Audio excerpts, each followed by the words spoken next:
Halo, selamat datang di channel Ruang Taktik. Di video kali ini kita akan analisis pertandingan Milan versus Udinese. Nah, Ruang Taktik mau kenalin aplikasi yang dipakai buat update semua info tentang sepak bola. Ada berita transfer, update skor, klasemen, semuanya ada di sini. Nah, teman-teman juga bisa nonton highlight serta ada pertandingan dari liga tertentu juga.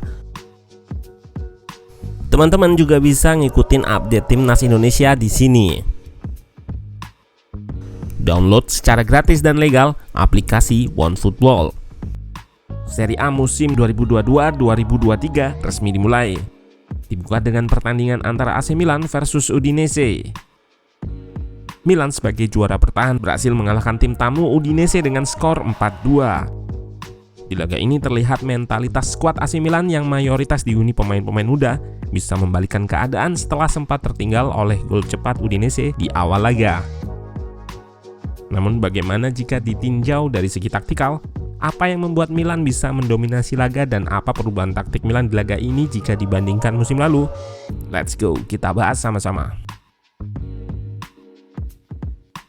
AC Milan mengawali laga dengan formasi pakemnya 4-2-3-1. Gak ada perubahan di penjaga gawang dan kuartet lini belakang. Di pos double pivot, Pioli menurunkan Bennacer dan Krunic, menggantikan Tonali yang cedera dan Kessie yang pindah ke Barca. Di lini depan berbeda dari musim lalu. Pada pertandingan kali ini, Pioli memasang Ante Rebic sebagai ujung tombak. Musim lalu, Giroud yang lebih sering mengisi posisi central forward atau striker. Di kubu lawan, Udinese memakai formasi 3-5-2 dengan Isaac Success dan Gerard Deulofeu berduet di lini depan.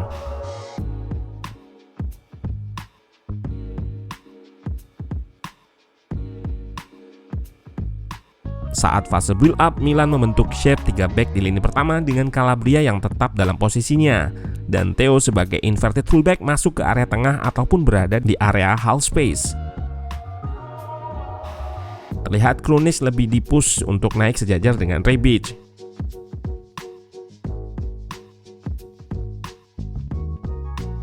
Saat Milan build up, Udinese dengan shape 5-3-2 medium block bertahan dengan compact menutup area tengah.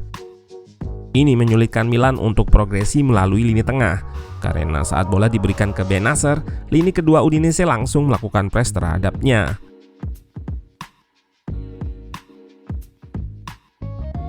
Karena hal ini, Milan lebih sering progresi melalui area sayap dengan Leao dan Brahim yang turun sebagai outlet progresi.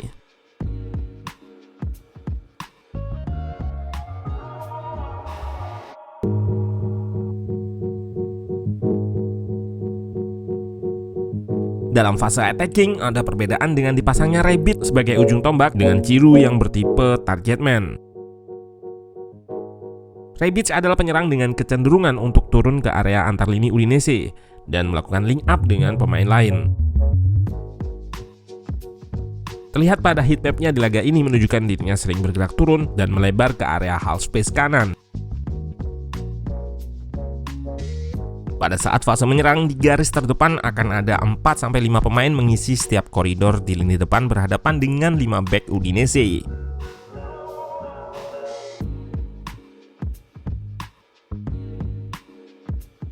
Milan dominan melancarkan serangan dari area sayap, baik kanan maupun kiri.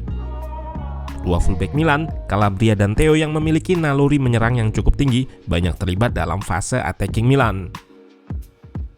Hal ini ditunjukkan dengan keduanya berperan di 3 dari 4 gol Milan kali ini.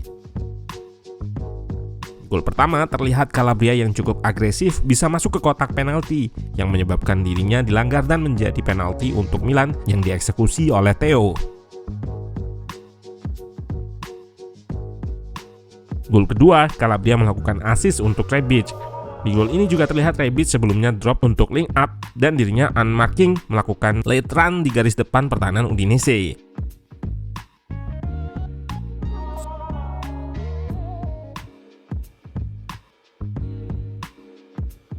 Serta gol ketiga di awal babak kedua yang diawali oleh crossing Theo Hernandez.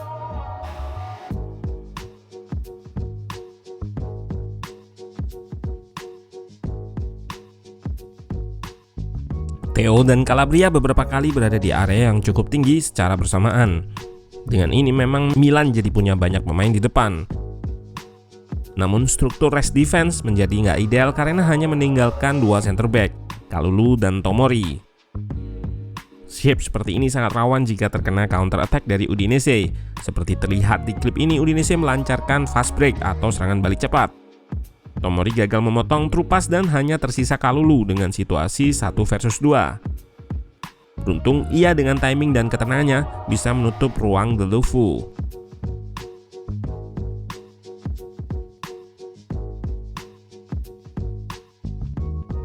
Saat off possession atau fase bertahan, Milan menerapkan high press dengan intensitas yang cukup tinggi. 3 pemain sebagai first line pressure dan lini di belakangnya menerapkan man marking. 2 fullback Milan akan naik saat ada trigger, yaitu saat bola dalam penguasaan wingback Udinese atau ke area sayap.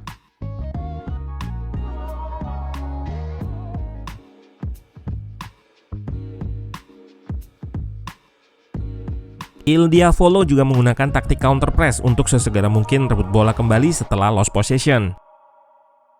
Pemain terdekat dengan bola akan melakukan press terhadap pemain Udinese. Taktik ini cukup berhasil sehingga Udinese nggak bisa terlalu lama menguasai bola. Di laga ini Milan unggul possession cukup jauh, 59 berbanding 41%. Counter press dengan intensitas tinggi ini merupakan senjata Milan dalam beberapa musim terakhir. Terbukti di gol kedua dan keempat Milan tercipta setelah berhasil merebut bola kembali atau counter press.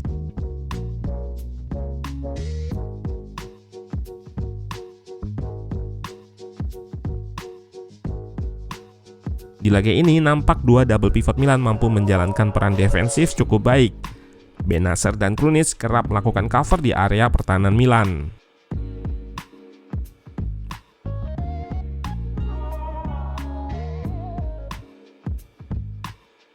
Dua center back-nya pun tampil cukup apik. Pada laga ini keduanya bisa membaca permainan dengan baik. Beberapa kali bisa intercept through pass dan step up untuk marking pemain Udinese yang berada di area antar lini Milan.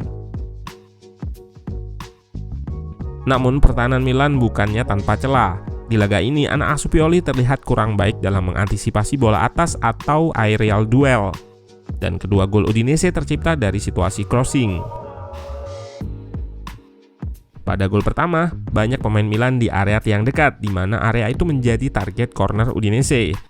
Namun nggak ada pemain Milan yang bisa mengantisipasinya.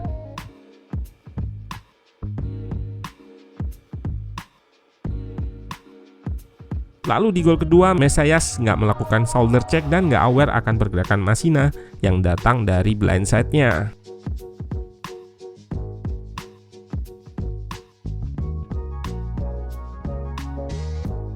Overall, hasil ini jadi pijakan yang baik untuk Milan mengawali musim baru.